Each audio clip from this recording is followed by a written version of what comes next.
Sarah se réveilla avant le lever du soleil, un sentiment de légèreté mêlé d'appréhension pesant sur sa poitrine. Sa vidéo de la veille continuait de recevoir des commentaires positifs, et, pour la première fois, elle avait l'impression que les mots venaient toucher une corde sensible chez ses abonnés.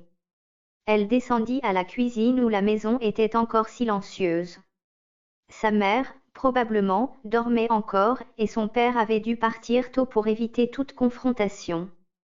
Elle s'installa avec une tasse de thé chaud, son téléphone en main. Les notifications s'accumulaient, messages privés, partages, commentaires. Mais parmi cette mer de réactions, une question récurrente revenait souvent.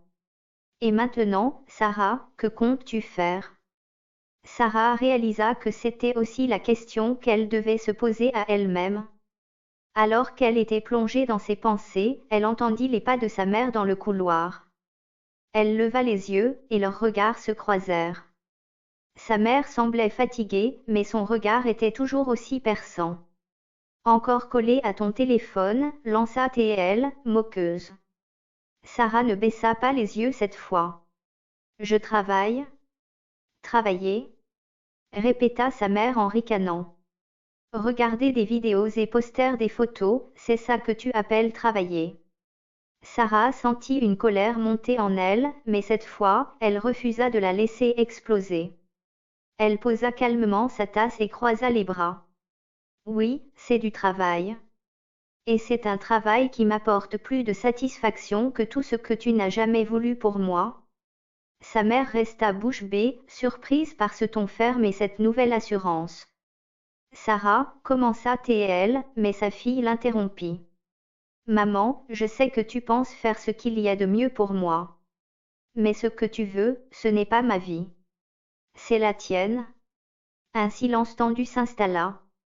Sa mère ouvrit la bouche pour répondre, mais aucun mot ne sortit. Finalement, elle quitta la pièce sans un mot, laissant Sarah seule, mais étrangement apaisée. Plus tard dans la journée, Sarah décida de prendre une grande décision. Elle ouvrit une nouvelle page dans son carnet, prête à esquisser une véritable stratégie. Si elle voulait vraiment transformer Lena Black en une marque, elle devait agir, non seulement parler. Elle commença à faire des recherches sur le lancement d'une boutique en ligne. Lena avait une image forte, et ses abonnés semblaient prêts à la soutenir. Pourquoi ne pas leur proposer des produits qui incarnaient cette image? Alors qu'elle notait des idées, elle reçut un appel. Le nom de Daniel Chadet apparut sur son écran. Hésitante, elle décrocha.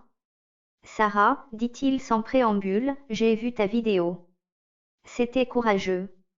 Mais maintenant, tu as une opportunité.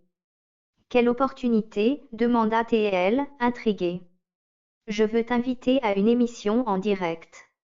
Un débat sur l'authenticité et la création de contenu. Ça pourrait te mettre en lumière, ou te brûler, selon comment tu joues tes cartes. Sarah resta silencieuse un moment. Un débat en direct? Cela signifiait se montrer sous son vrai jour, sans script, sans filet de sécurité. Je réfléchis, répondit-elle finalement. Fais vite. Le train ne t'attendra pas. Il raccrocha, laissant Sarah seule face à une nouvelle décision difficile.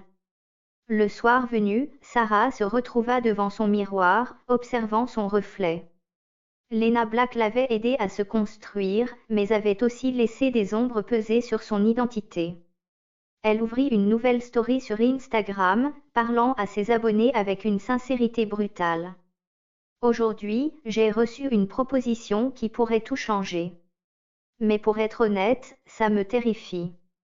Parce que je ne sais pas si Sarah est assez forte sans Lena. Elle laissa la vidéo en ligne, sans la revoir, puis ferma l'application. Quelques minutes plus tard, les messages commencèrent à affluer. Tu es assez forte, Sarah. Nous croyons en toi. Peu importe que tu sois Lena ou Sarah, ce que tu fais est incroyable. Ces mots l'apaisèrent, mais la peur restait là, tapie dans un coin de son esprit. Le lendemain, Sarah contacta Daniel et accepta son invitation. Le débat aurait lieu en direct dans 3 jours. Elle se préparait à affronter ses doutes, ses critiques et ses peurs. Les jours suivants furent un tourbillon de préparation et d'angoisse. Elle répétait devant son miroir, s'imaginait les questions les plus difficiles et essayait de garder son calme. Le matin du débat, elle reçut un dernier message d'Héloïse. Peu importe ce que tu dis ou fais, souviens-toi que tu es assez. Tu es déjà inoubliable. Ces mots résonnèrent en elle, dissipant une partie de ses craintes. Sarah monta sur le plateau, les projecteurs braqués sur elle. Daniel Chadet était déjà là, un sourire énigmatique sur le visage. Elle prit une profonde inspiration, sentant à la fois Léna et Sarah se tenir ensemble en elle. Alors, prête à être authentique, demanda Daniel. Elle leva les yeux, un sourire confiant illuminant son visage. Plus que jamais. Les caméras s'allumèrent, et le débat commença.